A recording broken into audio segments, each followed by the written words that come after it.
अगर आप लोगों को हमारा वीडियो अच्छा लगे तो वीडियो को लाइक और अधिक से अधिक शेयर करें। समुचित फसल प्रबंधन एवं क्वालिटी उत्पादन प्राप्त करने के लिए हम मुख्य रूप से नाइट्रोजन, फास्फोरस तथा पोटेशियम जैसे उर्वरकों का प्रयोग अपनी खेती में करते हैं। हमारे फसलों एवं पौधों के बेहतर बढ़वार एवं लक्षित उत्पादन प्राप्त करने के लिए इसके अलावा भी अन्य कई पोषक तत्वों की आपूर्ति सुनिश्चित करनी पड़ती है, जिसके ऊपर हम उतना ध्यान नहीं दे पाते हैं।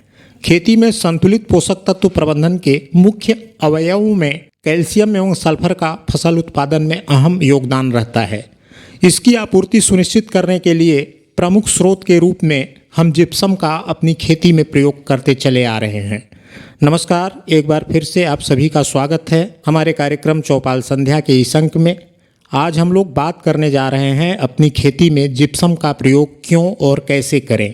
किसान साथियों, जिप्सम एक प्राकृतिक खनिज है जिसका उपयोग कृषि में सदियों से होता चला आ रहा है। यह हमारी मिट्टी के लिए एक कंडीशनर एवं मृदा संशोधन के लिए महत्वपूर्ण है। इसे हम कैल्शियम सल्फेट डाइहाइड्रेट के रूप में भी जानते हैं। इसमें 23.3% कैल्शियम एवं 18.5% सल्फर मौजूद होता है, जिसके चलते यह हमारी खेती में कैल्शियम और सल्फर की आपूर्ति के लिए भी एक महत्वपूर्ण स्रोत है। कुल मिलाकर यह मिट्टी की भौतिक एवं रासायनिक दशा सुधारने में उपयोगी है। साथ ही यह मिट्टी में सूक्ष्म पोषक तत्वों का अनुपात संतुलित बनाने में भी सहायक है। किसान साथियों, प्रश्न है कि हम अपनी खेती में जिप्सम क्यों डालें। जिप्सम हमारी मिट्टी में कठोर परत बनने से रोकता है, जिससे मिट्टी की जल धारण एवं जल अवशोषण क्षमता बढ़ जाती है। जिप्सम कैल्शियम का प्रमुख स्रोत है।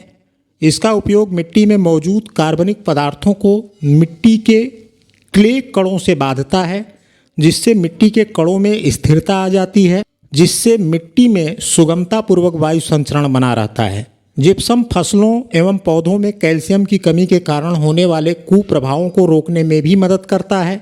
सबसे महत्वपूर्ण बात, जिप्सम क्षारीय भूमि को सुधारने का कार्य करता है। जिप्सम अम्लीय मिट्टी में एल्यूमिनियम के हानिकारक प्रभाव को भी कम कर देता है। कुल मिलाकर जिप्सम का उपयोग एक भूमि सुधारक के साथ साथ गुणवत्तापूर्ण अधिक उपज प्राप्त करने के लिए किया जाता है। आइए अब जानते हैं इसे कब और कैसे डालते हैं। यदि क्षारीय भूमि सुधार के लिए जिप्सम का प्रयोग कर रहे हैं तो इसके लिए गर्मी का महीना सबसे उपयुक्त होता है।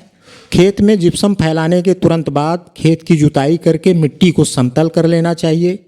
इस बात का विशेष ध्यान रखना चाहिए कि खेत की जुताई 8 से 12 सेंटीमीटर से अधिक नहीं हो। अब इस समतल खेत में 4 से 5 सेंटीमीटर हल्का पानी लगाना चाहिए। 4 से 6 दिन बाद जब खेत में पानी हल्का सूखने लग जाए तो दोबारा 12 से 15 सेंटीमीटर पानी भरकर रिसाव क्रिया संपन्न कर लेनी चाहिए। यदि जिप्सम के उपयोग की मात्रा की बात किया जाए तो यह क्षारीय भूमि की विकृति की सीमा, वांछित सुधार की सीमा तथा भू सुधार के बाद मिट्टी में उगाई जाने वाली फसलों पर निर्भर करती है। इस आधार पर इसकी मात्रा जो निर्धारित की जाती है, इसे हम जिप्सम रिक्वायरमेंट या जीआर कहते हैं। सामान्यतया मैदानी क्षेत्रों में क्षारीय मृदाओं के लिए लगभग 12 से 15 किलोग्राम प्रति हेक्टेयर की दर से जिप्सम के प्रयोग की संस्तुति की जाती रही है। जिप्सम के उपयोग करने में हमेशा ध्यान रखें, जिप्सम को अधिक नमी वाले स्थान पर नहीं रखना चाहिए। हमेशा मृदा परीक्षण के उपरांत ही जिप्सम रिक्वायरमेंट यानी जीआर जान लेने के बाद ही उचित मात्रा का प्रयोग किया जाना चाहिए। जब हवा तेज चल रही हो उस समय जिप्सम का बुरकाव नहीं करना चाहिए। बुरकाव पूरे खेत में एक समान रूप से करें तथा उसे मिट्टी में अच्छे तरीके से मिला लें। कुल मिलाकर जिप्सम खेती के लिए एक बहुमुखी लाभकारी महत्व रखता है, जो मिट्टी की गुणवत्ता में सुधार करने, पैदावार बढ़ाने और अस्थायी कृषि पद्धतियों को बढ़ावा देने में मददगार है। इस आधार पर कृषि में इसके उपयोग को आर्थिक एवं पर्यावरणीय लाभों के लिए मान्यता दी गई है। आज के इस अंक में बस इतना ही। हम फिर मिलेंगे अपने अगले अंकों के साथ। आप अपने सुझावों से हमें अवगत कराइएगा। आप सभी के लिए शुभेच्छा। धन्यवाद। जय हिंद, जय भारत।